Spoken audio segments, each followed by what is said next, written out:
होटलों के बारे में कहता हूँ। जितने भी और जो हमारा एक एडीबी प्रोजेक्ट था टूरिज्म का, जिसमें करोड़ों रुपए के होटल्स हुआ पिछली सरकार के समय में बनाए गए और प्राइम प्रॉपर्टीज थी, और जयराम जी की सरकार ने उसको औने पौने जो है रेट पर जो है लीज पे दे दिया। बहुत बड़ा नुकसान उसका कराया।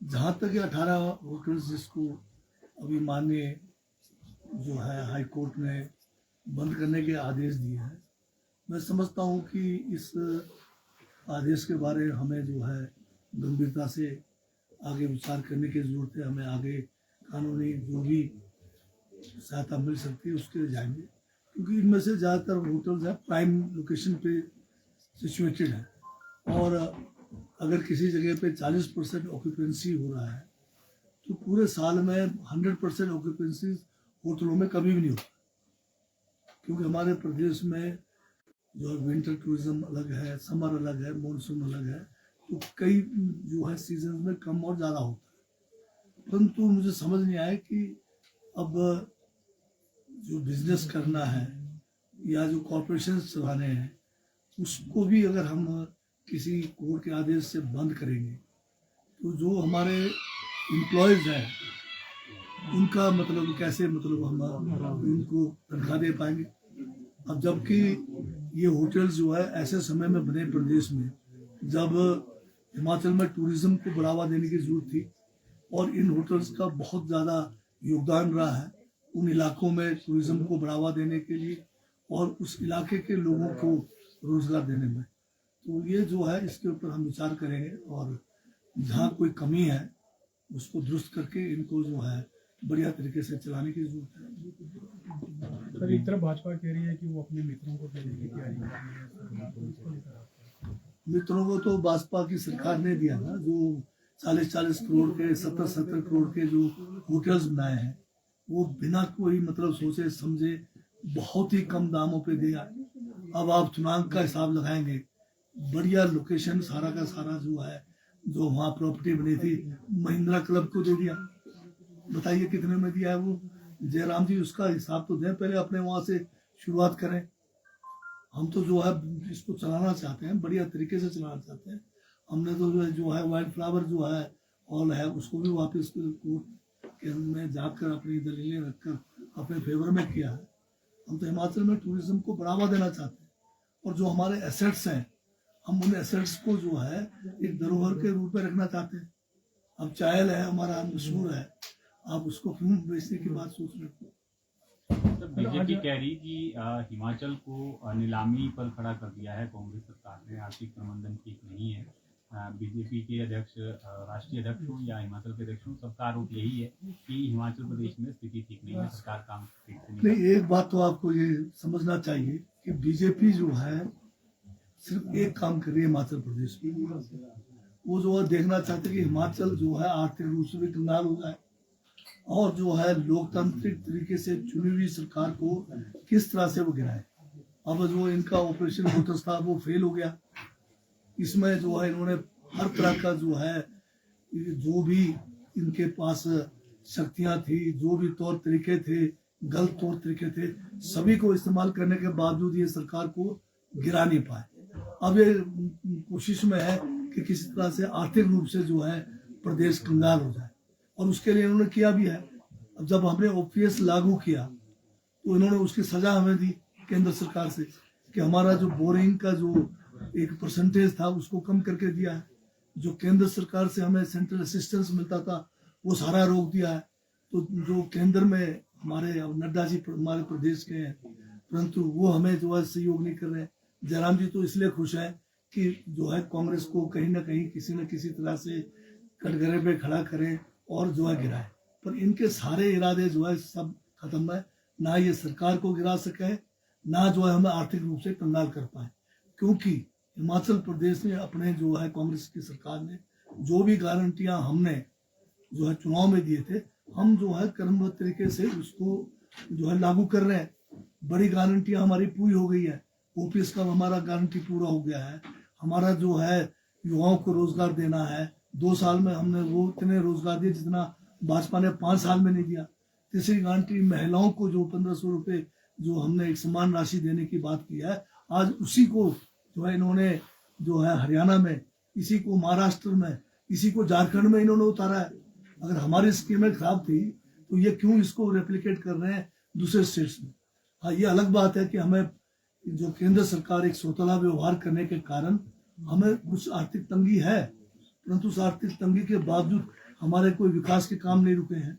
जो भी हमने बजट में घोषणाएं की है उसको हम जो है पूरा करने जा रहे हैं। और बेशक थोड़ा सा उसमें रुकावट हुई है, क्योंकि 2023 का आपदा को भी नहीं भूलना है आपको। 2023 में हिमाचल में जो एक आपदा यहाँ पर हुई है, इतनी बड़ी आपदा हिमाचल में पहले नहीं हुई।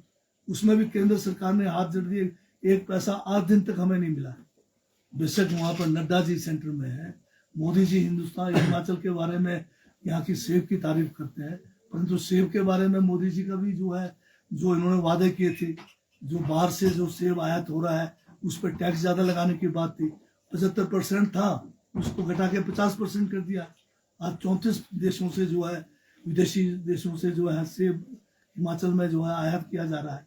तो ये हमें कहाँ मदद कर रहे हैं बताइए। जयराम जी पहले बहुत रोज बोलते रहते थे सरकार आज गिरी कल गिरी, यहाँ तक भी कहा कि भगवान भी नहीं बचाएगी इनकी सरकार को। क्या भगवान के साथ डायरेक्ट जयराम जी का तार बना हुआ है? अब वो जो है जयराम जी ने आजकल कुछ और बोलना शुरू कर दिया, और ये जो सरकार गिराने का अब जो है दायित्व जो है उनको दे दिया, हर्षमार्जन जी को दिया हुआ है। आजकल हर्षमार्जन जी कहते हैं सरकार गिरेगी और जयराम जी कहते हैं सरकार कंगाल हो जाएगी। और दोनों के जो है मुंगेरी लाल के हसीन सपने हैं, दोनों सपने पूरे नहीं होने वाले। हम हिमाचल को जो है कांग्रेस की सरकार, इसको जो है जो हमने वादे किए हैं और जो भाजपा ने 5 सालों में पिछले इनकी सरकार के समय में हिमाचल को आर्थिक रूप से पटरी से उतारा, हिमाचल में जो यहाँ पर लोकतांत्रिक व्यवस्था है उसको समाप्त किया, उन सबको हम ठीक करेंगे। सर, इस बार यूनिवर्सल कार्टन से सेब बिका है, लगभग कितनी पेटियां जो है वो पिछले साल की अपेक्षा इस बार अधिक हुई है, और थोड़ा सा बताएं यूनिवर्सल कार्टन का क्या रिस्पॉन्स रहा है सर? यूनिवर्सल कार्टन का भी जो है भाजपा वाले विरोध करते हैं। इनके कई माननीय विधायक मेरे पास आए और कहा कि इस बार इस यूनिवर्सल कार्टन को मत आप लागू करो, क्योंकि पुराने कार्टन बहुत पड़े हुए हैं। ये लोग है चिंता कर रहे हैं बड़े बड़े फैक्ट्री वालों की। और हमने कहा कि नहीं, हमने फैसला किया है कि हम जो है यूनिवर्सल कार्टन लागू करेंगे। और इन्होंने धमकियां भी दी थी कुछ लोगों ने कि भाई करोगे तो यहाँ पर मार्केट में सेब ही नहीं खरीदा जाएगा। उसके बावजूद हमने एचपीएमसी को शुरुआती दिनों में हमने यूनिवर्सल कार्टन ला के जगह जगह पे सेल सेंटरों में रखा, ताकि एक कॉन्फिडेंस बिल्डअप हो फार्मर्स में। और उसके बाद जो है यूनिवर्सल कार्टन बढ़िया चला। जहाँ ये 35-35 किलो जो है एक उसमें टेलीस्कोपिक में लेते थे और रेट देते थे वो 20 किलो का, वो प्रथा बंद हुई। और अब जो है 20 और 23 किलो के आसपास में जब सेब गया है, तो आप लगाइए कि 4-4, 5-5 किलो सेब आपका बचा, और वो भी किलो के हिसाब से हमने लागू किया, तो लोगों को फायदा हुआ। इस बार फसलें कम हुई, परंतु यूनिवर्सल कार्टन के कारण जो है पिछले बराबर जो है 2 करोड़ 8 लाख के करीब अभी हुआ। तो पिछली बार भी इतने था, बेशक इस बार फसल कम थी, पर पेटियों के उसमें हम ज्यादा इसलिए कर पाए क्योंकि पेटी में 23 किलो 24 किलो से ऊपर का जो है हमने अलाउ नहीं किया यूनिवर्सल कार्टन लाने से। सर, भाजपा के जो नेता है पहले हरियाणा गए, उसके बाद अब झारखंड महाराष्ट्र भी गए, और जो रुझान आए हैं वो लग रहा है अब कि महायुति की जो पिछले का रुझान आए हैं, महायुति की सरकार बनती हुई नजर आ रही है। भाजपा ये वहां पर जाकर के प्रचार कर रही है कि जो गारंटियां हैं वो गारंटियां पूरी नहीं हुई है जमीनी स्तर पर। कहीं ऐसा तो नहीं है कि छवि को धूमिल किया जा रहा है, प्रदेश की छवि को, और राष्ट्रीय स्तर पर जिस भी राज्य में जा रहे हैं भाजपा के? वही तो मैं कह रहा हूँ कि भाजपा के लोग हमारे हितैषी नहीं है, चाहे हमारे नड्डा जी हैं, चाहे हमारे अपने जयराम जी है। ये हिमाचल को बदनाम करने में लगे हुए हैं, जहां भी जा रहे हैं बदनाम कर रहे हैं, और हमारी स्कीमों को ही ये आगे लागू कर रहे हैं। ये जो महिलाओं को जो हमने समान राशि है, क्यों इन्होंने हरियाणा में लागू किया, क्यों झारखंड में, क्यों महाराष्ट्र में कर रहे हैं। और ओपीएस का इन्होंने जो है एक बीच का रास्ता निकाल दिया। एनपीएस और ओपीएस का बीच का रास्ता क्यों निकाल रहे हैं? इसका मतलब एनपीएस में कहीं ना कहीं जो नई पेंशन योजना है उसमें खामियां है, इसलिए वो अब ओपीएस को डायरेक्ट लाने के बजाय अब वो जो बीच का रास्ता निकाल रहे हैं। तो ये लोग जो है हिमाचल को हर तरह से बदनाम करके हिमाचल की सरकार को जो है कि जो है लोकतांत्रिक चुनी हुई सरकार को गिराने के लिए लगे हुए हैं।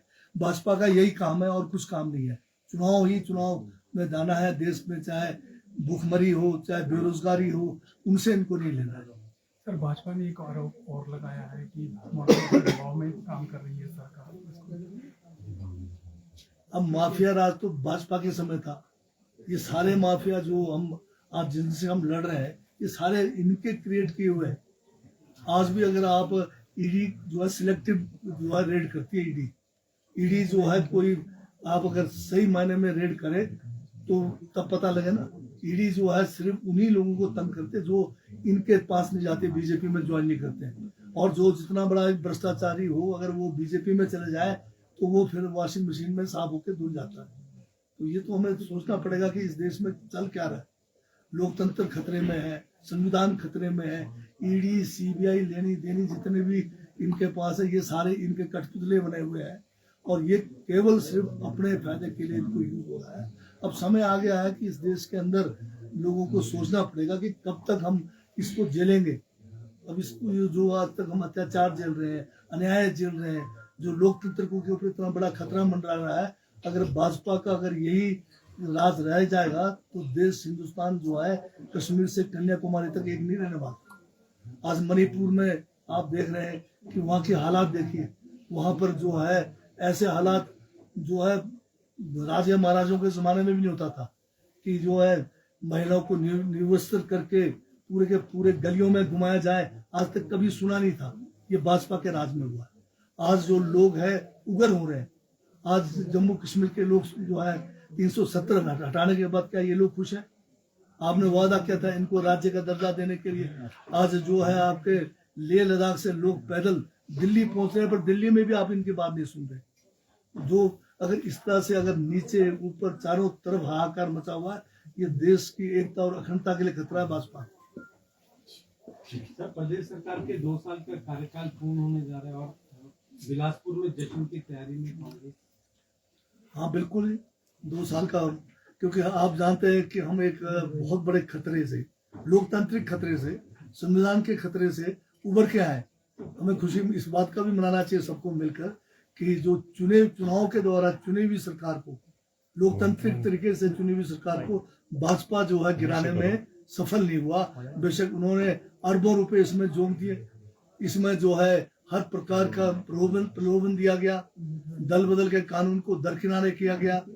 ये भी एक जो है खुशी का मौका है कि लोकतंत्र बचा है। बाकी जो हमारी उपलब्धियां हैं वो तो हम आपके सामने गिनाते रहते हैं। बिलासपुर में क्यों रखा, इधर भी तो अब आप ये कहोगे कि धर्मशाला में विधानसभा का सेशन क्यों होता है, ये तो अब हमें देखना है ना कि कहाँ पर जो है हम पूरे हिमाचल में जो है अलग अलग जगह पे मनाते हैं। पहला साल हमने जो है धर्मशाला में मनाया, दूसरा साल हम बीच में बिलासपुर में है, तीसरा साल अगर जरूरत पड़े तो काजा भी बिलासपुर। तो हिमाचल जहाँ भी करेंगे। मंडी नहीं करेंगे? मंडी भी करेंगे, क्यों नहीं करेंगे? मंडी भी हिमाचल का पार्ट है। तो भाजपा की तरह नाम बदल के थोड़ी करेंगे। ना तो मंडी का नाम बदलेंगे, ना धर्मशाला का नाम बदलेंगे। क्या कुछ